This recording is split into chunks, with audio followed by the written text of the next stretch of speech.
मधुबन के बाबा, मधुबन के बाबा मुरली वाले, आपका क्या कहना, आपका क्या कहना। ओम शांति। आज 23 जून 2023 के साकार मधुर महावाक्य हैं। आज मीठे मीठे बाप दादा बोले, मीठे बच्चे, तुम सबका प्राण आधार आया है तुम्हें जमघटों के दुखों की पीड़ा से छुड़ाने। वह तुम्हें स्वर्ग का वर्षा देता, वह सर्वव्यापी नहीं है। बाबा ने कहा, मीठे बच्चे, तुम सबका प्राण आधार आया है तुम्हें जमघटों के दुखों की पीड़ा से छुड़ाने। वह तुम्हें स्वर्ग का वर्षा देता, वह सर्वव्यापी नहीं है। बाबा ने आज प्रश्न पूछा कि इस राजयोग में कौन सा योग सदा कंबाइंड है, और उत्तर में बाबा ने समझाया कि इस राजयोग में प्रजा योग सदा ही कंबाइंड है, क्योंकि राजा रानी के साथ साथ प्रजा भी चाहिए। अगर सब राजा बन जाएं तो किस पर राज्य करेंगे? सब कहते हैं कि हम महाराजा महारानी बनेंगे। हम राजयोग सीखने आए हैं, परंतु राजा रानी बनने के लिए तो बहुत हिम्मत चाहिए, पूरा बल होना चाहिए। बाप पर पूरा पूरा बलि चढ़े तब रजाई में जा सकें। मुरली का गीत है, प्रीतम आन मिलो।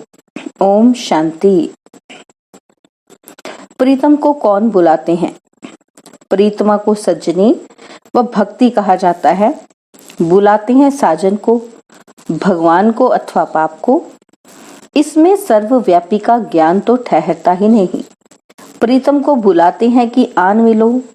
जीव आत्माएं अपने परमपिता परमात्मा को बुलाती हैं, ओ परमपिता परमात्मा आओ, रहम करो। स्वर्ग में तो ऐसे नहीं बुलाएंगे। बरोबर यह दुख धाम है तो प्रीतम को बुलाते हैं। प्रीतम भगवान एक है, क्रिएटर एक है, विश्व अथवा सृष्टि का चक्र भी एक है। बच्चे जानते हैं कि कलयुग से फिर सतयुग होगा।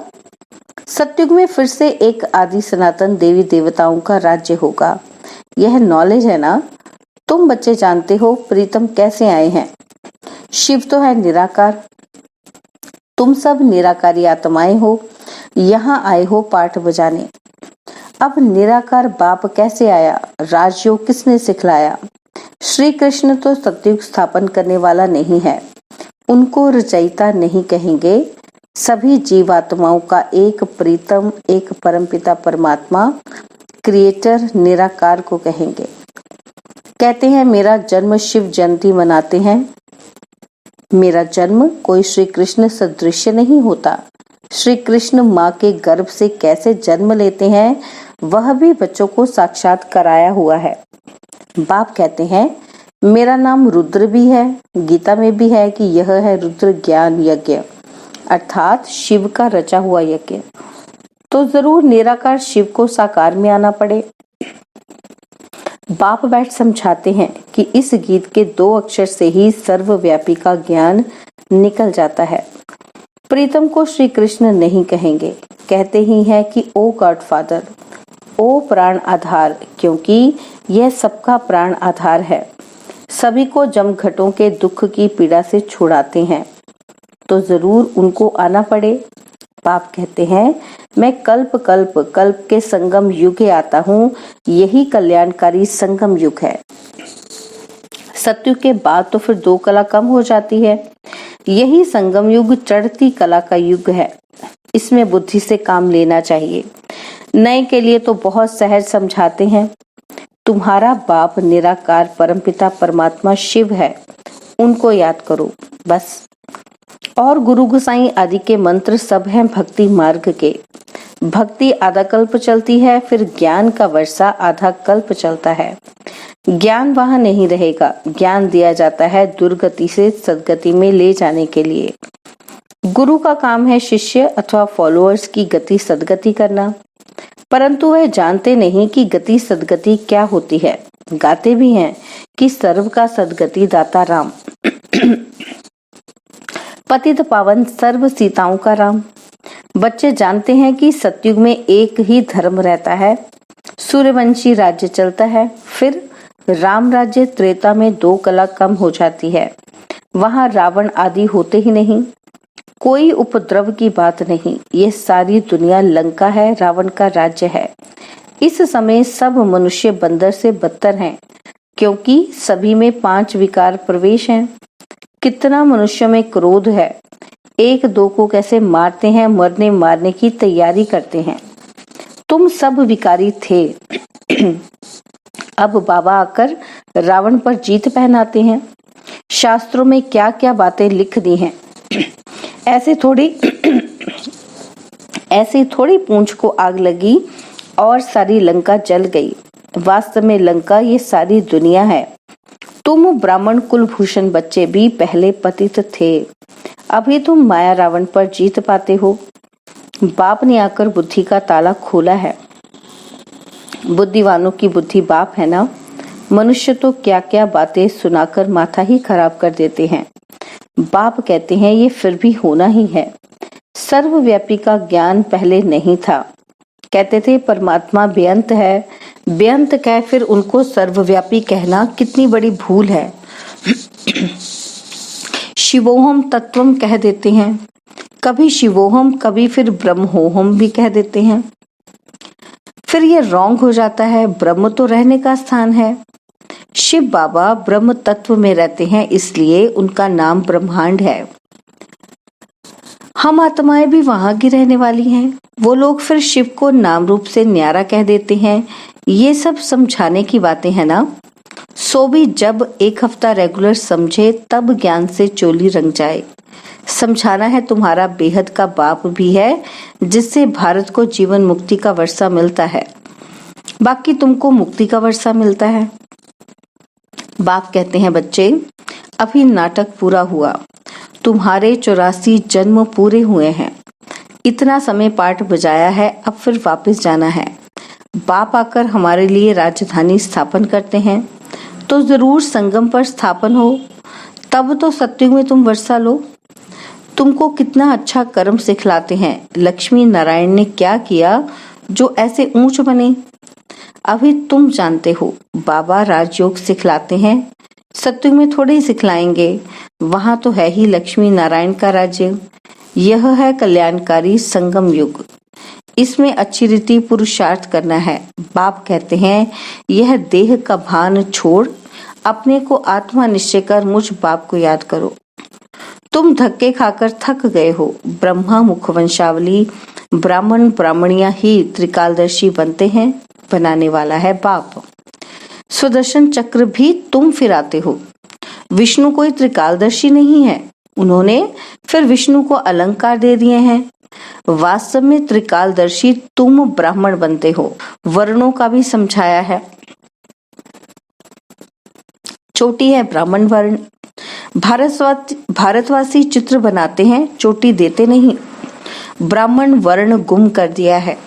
प्रजापिता ब्रह्मा है ना, तो पहले ब्राह्मणों की चोटी होनी चाहिए। अभी तो मुख वंशावली ब्राह्मण बने हो।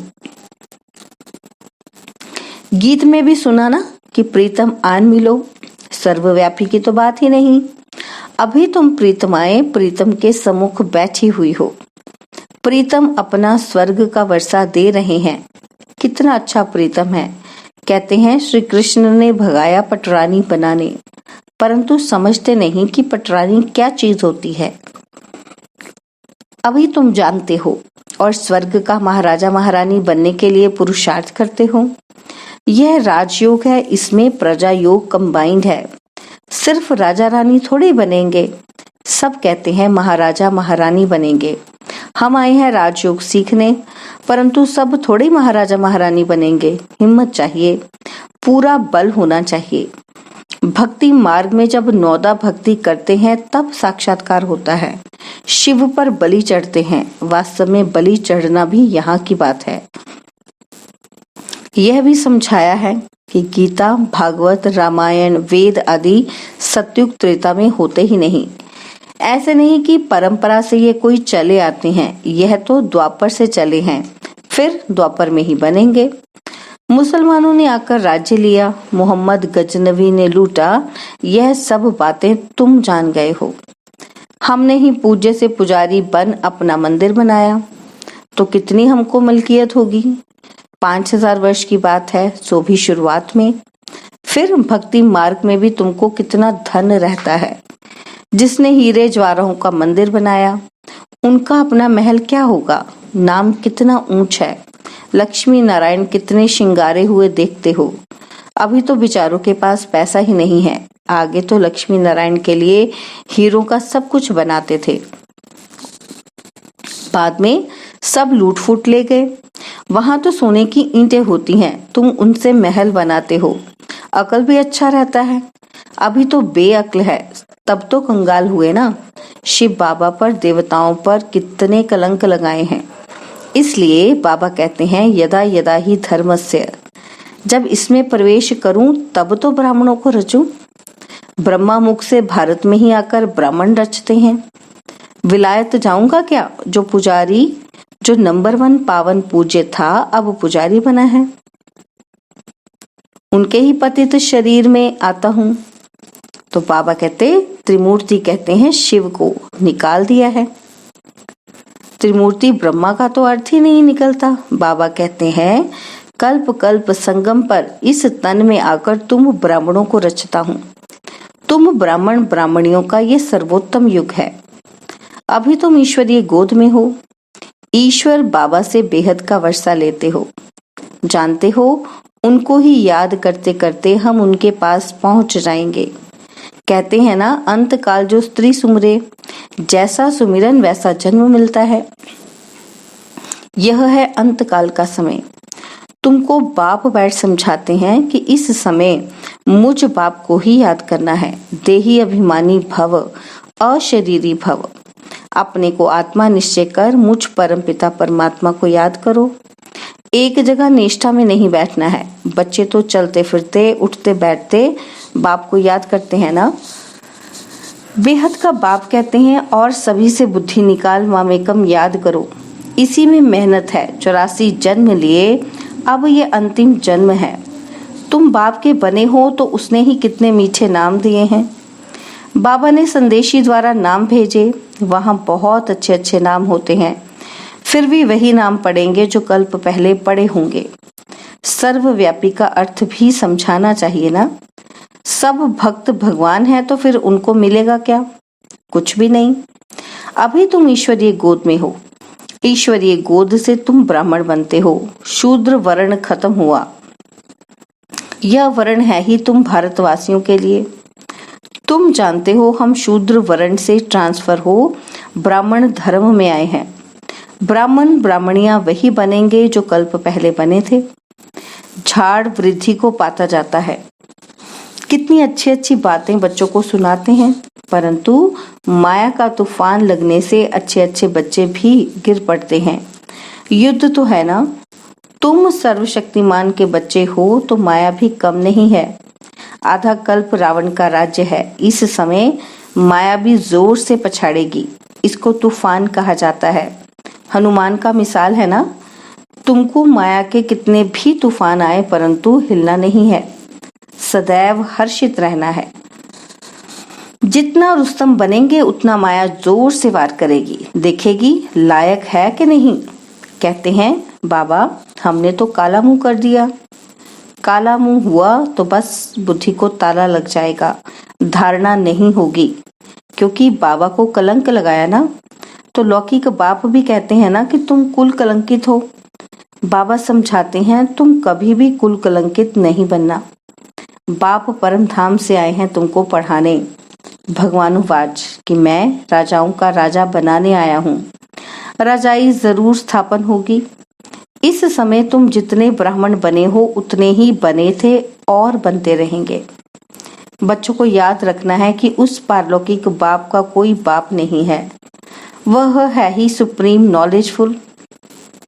मनुष्य सृष्टि का बीज रूप चैतन्य, पतित पावन, रहमदिल, नॉलेजफुल, ब्लिसफुल। उन पर कोई ब्लिस करने वाला नहीं है। वे खुद ही बाप, टीचर, सतगुरु है। बेहद बाप के घर में तुम सम्मुख बैठे हो। यह है ईश्वरीय कुटुंब। वृद्धि को पाते जाएंगे। 84 का चक्र भी बुद्धि में याद है। हम सो देवी देवता, इतने जन्म, हम सो क्षत्रिय और इतने जन्म, फिर हम सो देवता बनेंगे। तो पापा कहते माया दुखधाम बनाती है और बाप आकर सुखधाम बनाते हैं। कितना सहज है, खूब पुरुषार्थ करना चाहिए। अब का पुरुषार्थ कल्प कल्प के लिए तुम्हारा पुरुषार्थ बन जाएगा। कहेंगे कि कल्प कल्पांतर हम ऐसा पुरुषार्थ करते आए हैं, मम्मा बाबा भी पुरुषार्थ करते हैं, यही फिर पूज्य सो देवी देवता लक्ष्मी नारायण बनेंगे। श्रीमत पर हम श्रेष्ठ ते श्रेष्ठ बनते हैं। अच्छा, मीठे मीठे सिकिलदे बच्चों प्रति माता पिता बाप दादा का याद प्यार और गुड मॉर्निंग। रूहानी बाप की रूहानी बच्चों को नमस्ते। हम रूहानी बच्चों की रूहानी बाप दादाजी को दिलवा जान सिकवा प्रेम से नमस्ते। ओम शांति। प्यारे बाबा, मीठे बाबा, मेरे बाबा, शुक्रिया बाबा, शुक्रिया बाबा, शुक्रिया। धारणा के लिए मुख्य सार है, पहला पॉइंट है, इस अंत काल के समय में एक बाप को ही याद करने का अभ्यास करना है, अशरीरी बनना है। और सेकंड पॉइंट है कि बाबा कहते कभी भी कुल कलंकित नहीं बनना है, माया के तूफानों में हिलना नहीं है, सदा हर्षित रहना है। बाबा ने आज वरदान दिया कि अपने चेहरे रूपी दर्पण द्वारा मन की शक्तियों का साक्षात्कार कराने वाले योगी तू आत्मा भव। अपने चेहरे रूपी दर्पण द्वारा मन की शक्तियों का साक्षात्कार कराने वाले योगी तू आत्मा भव। जो मन में होता है उसकी झलक मस्तक पर जरूर आती है। ऐसे नहीं समझना कि मन में तो हमारे बहुत कुछ है, लेकिन मन की शक्ति का दर्पण चेहरा अर्थात मुखड़ा है। कितना भी आप कहो कि हमारा योग तो बहुत अच्छा है, हम सदा खुशी में नाचते हैं, लेकिन चेहरा उदास देख कोई नहीं मानेगा। पा लिया इस खुशी की चमक चेहरे से दिखाई दे। खुश्क चेहरा नहीं दिखाई दे, खुशी का चेहरा दिखाई दे, तब कहेंगे योगी तू आत्मा। स्लोगन, जब सरल स्वभाव, सरल बोल, सरलता संपन्न कर्म हो तब बाप का नाम बाला कर सकेंगे।